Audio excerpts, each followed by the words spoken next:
Hey guys, Dustin here, Smoky Needles Rod Shop, back with another video for you guys. Are you subscribed by chance?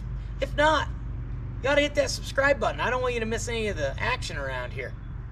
I'd hate to have fun without you. It'd be a drag. Anyway, today it's early March, 70 and sunny. I wanted to get outside. I wanted to have some fun, and I saw my grandpa's old garden tractor off in the corner, and I thought, hey, that's on my list of things to get done, so let's do that today. Now,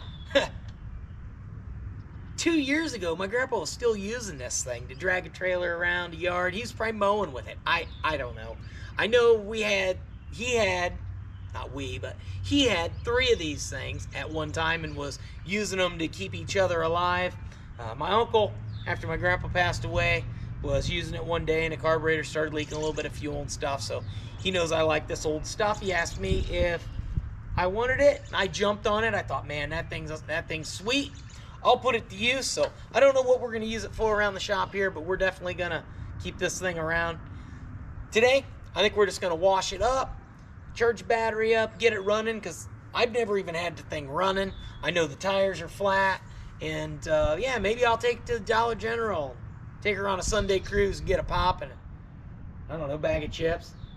See if I can't get myself in a little bit of trouble. You know, the best plan some days is no plan, and that's kind of where I'm at. Ah, dude, I just got hosed by a mosquito. It's early March. Give me a break. All right, time to get the hose out.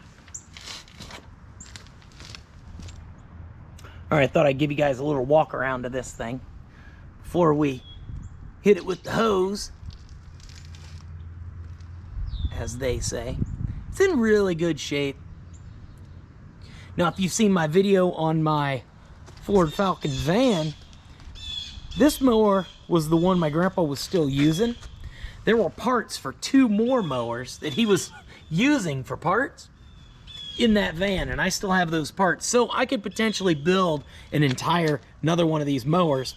And now that I have this mower, I can kind of, you know, it's kind of like putting a puzzle together. I've got the box now that I can look at to figure out where the bolts go, because my grandpa just tore it down so it would fit in the van and had piles of parts laying in there. So I could potentially put the other one together. I think that will be a video or something that we do on the channel. But today we're focusing on the old 728 Simplicity here.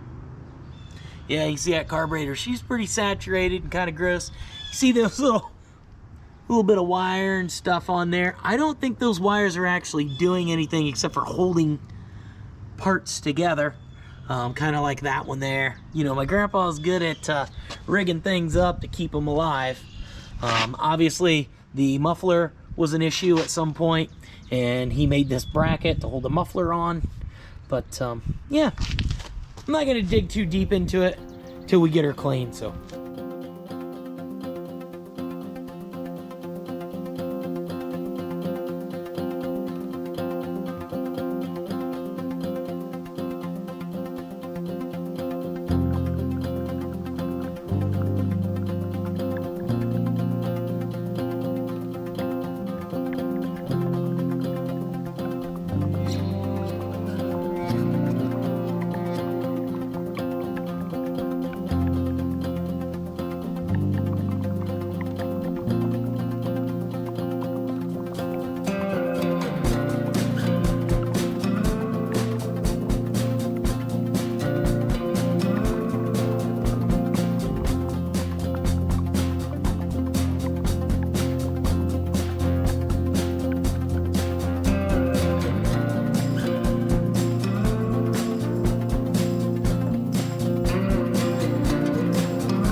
here's what we got. Man, that thing had grease caked all over it.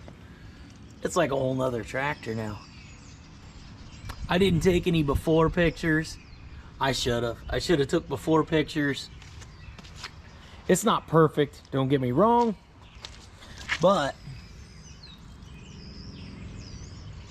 it is 1,000 times better than it was before. And I can actually touch it now.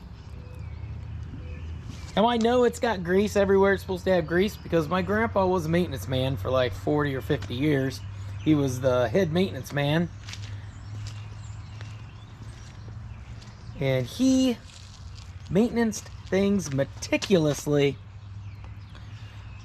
and repaired things and fixed things. So it's all greased up. It's probably topped off with fresh oil. It just hadn't had a bath in a long time. All that was all grease, just caked down in there and up inside there. I mean, it was just insane. This thing, for the hours that it's been used, this thing is in really good shape. I'm telling you guys, my grandpa would mow 2 acres with this thing every week. And then he would pull the mower deck, pull the blades, sharpen them, clean all the grass clippings off the bottom of the mower deck, grease everything up, put it all back together, and be ready for the next week. He would check all the bushings and grease everything. Like, it's just insane. But yeah, it looks really cool now, way better. I like this little stuff, like, you can see how many times he's repaired all the rips in the seat, and he would sew it back together. There, there, there. I mean, this thing is battle proven. You know, needs a little stitch job here.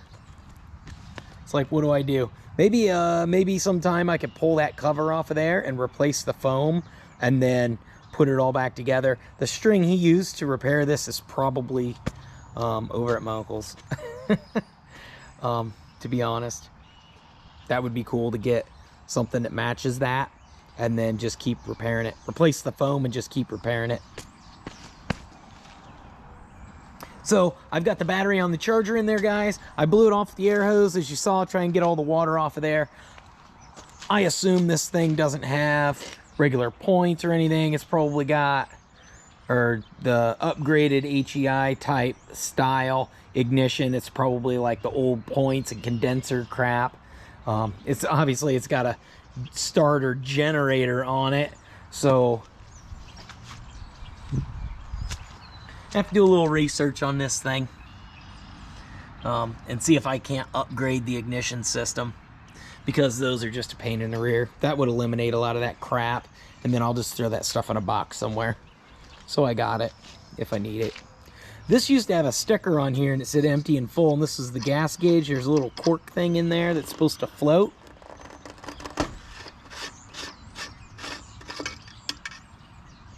And as you can see, the cork has just turned back to nature. But the idea was the cork would float.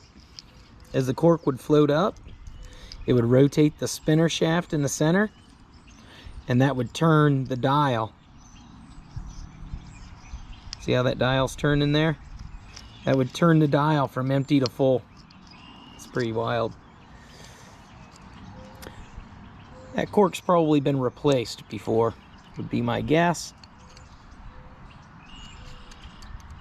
I would not put it past my grandpa to replace that cork. Anyway, looks like it's out of fuel, so that's good. I can toss some fresh fuel in it. I'll toss the battery in it. We'll see if it'll fire up. Now, it was missing a couple of the thumb screws to hold the hood on. Grandpa was just using some bolts, and I was at the hardware store, I don't know, a week ago or so, and I grabbed some thumb screws for it because I made a mental note. I need thumb screws. So I got thumb screws for the hood, so we can put the hood back on the way it was meant to be on there.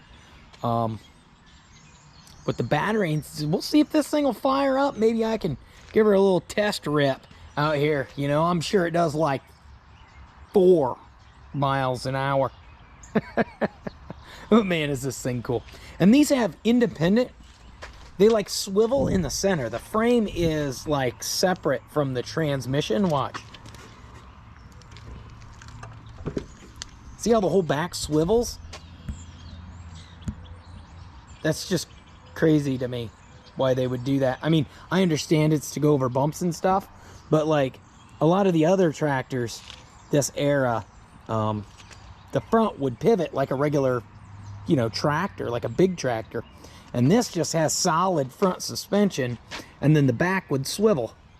I just imagine it would feel weird when your feet are out here and then like your butt is like going the other direction around and over hills and stuff. I'm curious to see how this thing's gonna be to ride. So I'll get the hood tossed on there and the battery in it. Let me go grab that battery and we'll toss it in there. All right, guys, so my grandpa had this whole chunk of inner tube, tire inner tube, down in the bottom of here to protect the battery tray from getting rusted out from battery acid and battery bouncing around, protect the battery from breaking. And it's clearly been doing its job well since the battery tray in this thing still exists. So I'm gonna put it back. Trust your elders. So here's our battery bolts that are properly anti-seized so that, you know, you never have any issues with those not coming off later. So I wonder if this thing's gonna just light off, or if there's some secret magical trick that Grandpa had to start this thing, and I don't know.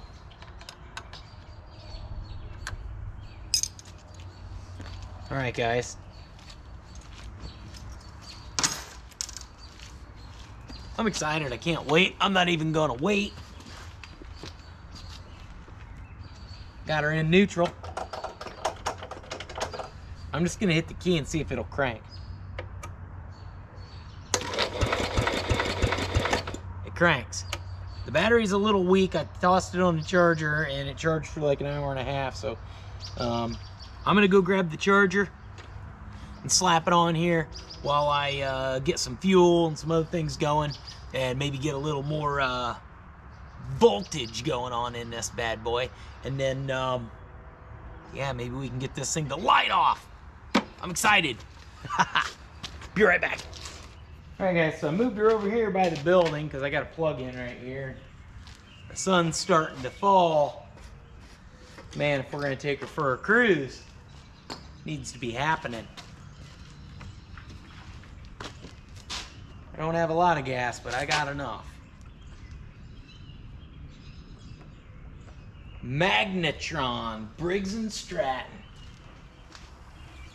My uncle said this thing was leaking fuel out of the carburetor a little bit, so I don't want to put a whole bunch of gas in here and have it just pour out everywhere. That's a known issue. It's probably dripping right on that exhaust too, but hey.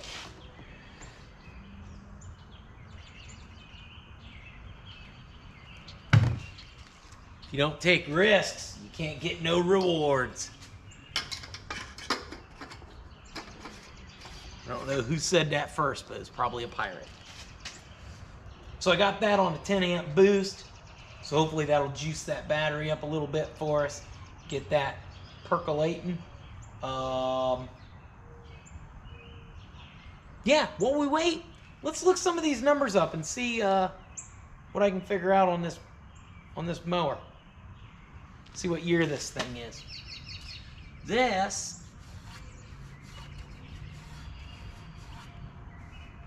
model, type, and code on this Briggs & Stratton. So the number on this, get a flashlight so I can see a little better, guys. 191701. That's the model number. The type is 0121-01, and the code is 7002241. So, all right, guys. So, I'm looking up the old numbers here. And on the code, it is 7002241. So according to the old interwebs here, Briggs & Stratton, it says that the first two digits, which is a 70, is the year. So this is the 1970. The next two digits are the month, and that would be a 02. So that'd be February. And then the following two digits are the day of the month. So Oh, that would be 24. So it would be the 24th of February of 1970. The final 2 digits designate the plant and assembly line. This one doesn't have a, this only has 1 digit left, a 1. So I don't know what that means. It's either the assembly, the plant, or whatever. So yeah, that's pretty cool. They also have a carburetor rebuild kit for this, and it's already dripping gas, so my uncle was correct. Let me get you guys in here and see if I can show you where it's dripping. And we'll see if this thing will come to life. Probably can't take it for a, what do they call that? Sunset cruise, like I wanted to. But we will be able to order a carburetor rebuild kit for this, and I'll probably get an air cleaner and some other stuff. And then another video, we can do a little bit of maintenance and repair on this thing. So as you can see here, guys, it's dripping pretty heavily. Looks like it's dripping out of this cover on the end of the carburetor here. And as you can see, my grandpa has lots and lots of repairs on this. There's fuel everywhere on here, and it's dripping pretty heavy. I still want to see if it'll fire up, and then I'll get a catch can under here because I didn't put that much fuel in this. But we'll drain that fuel out, and then we'll go from there. Let's see if this thing will fire. I want to see it fire. That was the goal. We're going for it. All right, guys. So I don't know what kind of witchcraft it takes to start this thing. I assume choke on, throttle down. It's dripping gas, so it has it.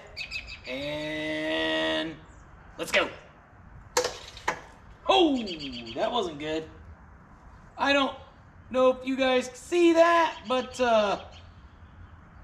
it just literally shot gas straight out the side. I cannot believe that. Maybe it will do it again. Try number 2, I guess.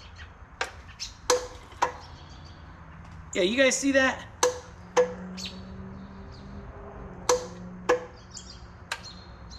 That's crazy. Choke off.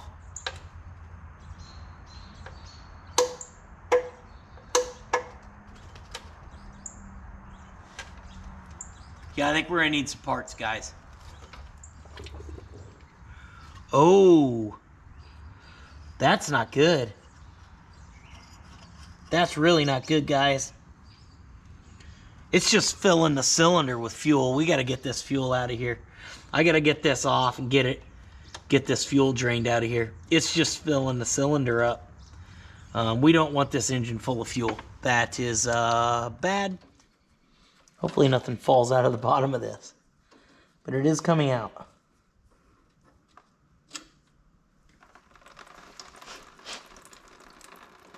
Look at all that fuel coming out of there, guys. Oh. That's like some kind of JB Weld type stuff.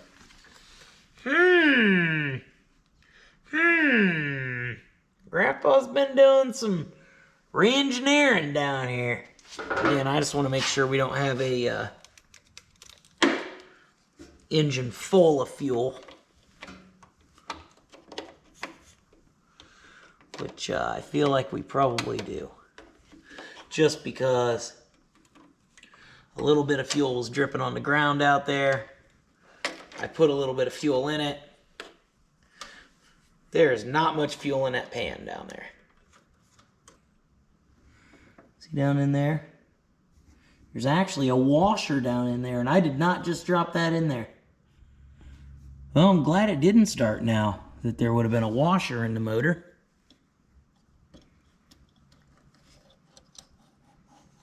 Boom, look at that, guys. Dodged a bullet with that one. Surely my grandpa didn't leave that in there. So I'm going to pull these screws here, that one there, or these bolts, that one there and that one there, and drop this off of here and see if any gas leaks out, just so that we're doubly sure we're not just leaving a bunch of fuel laying in there. And then,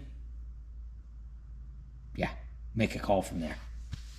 You guys see that sloshing in there?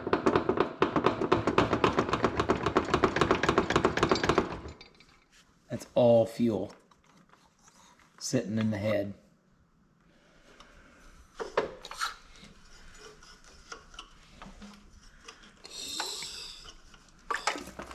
Oh, geez, guys, look at that.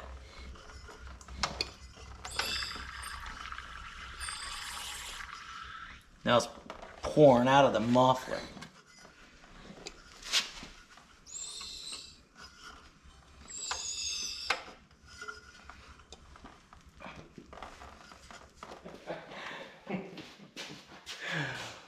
Well, guys, that escalated quite rapidly.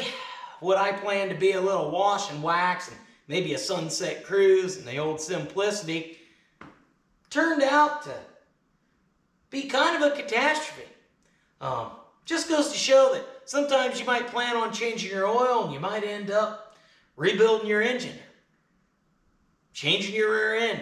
You just don't know what's going to happen, guys. You just got to take it, one day at a time, one project at a time. So I hope you enjoyed my little garden tractor here. I hope you look forward to the next video on it as much as I do. I'm going to go on the old interwebs and look up a carburetor rebuild kit for this thing so we can get back on it.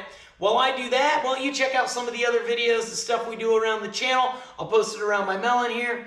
And like always, thanks for all your support and keep on wrenching. Peace.